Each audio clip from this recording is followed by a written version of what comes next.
Alors l'État islamique d'Irak,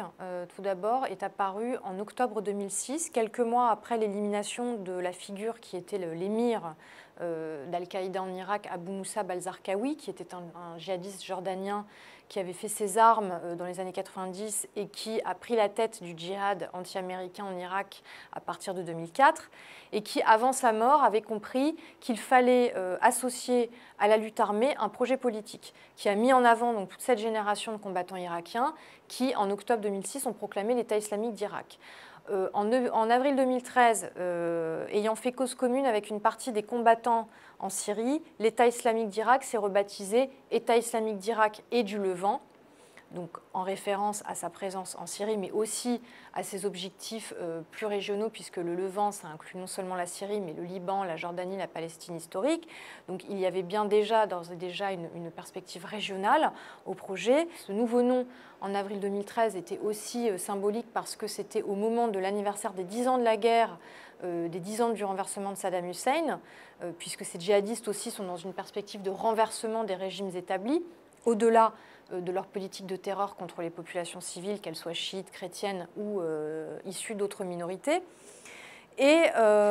donc depuis la fin du mois de juin, depuis le 29 juin et le fameux discours qui a été prononcé, le prêche prononcé par Abou Bakr al-Baghdadi à la grande mosquée de Mossoul, al-Baghdadi est l'émir de cet État islamique, eh bien on ne parle plus d'État islamique d'Irak et du Levant, donc Daesh, mais d'État islamique,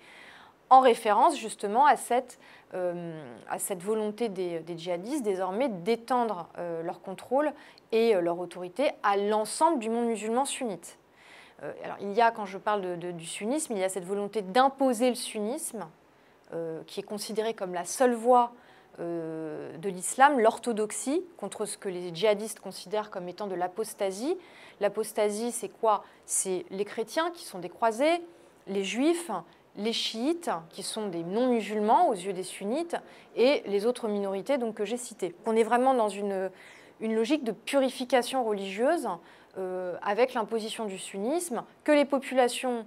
acceptent ou non, mais au prix de leur vie. Donc voilà la situation.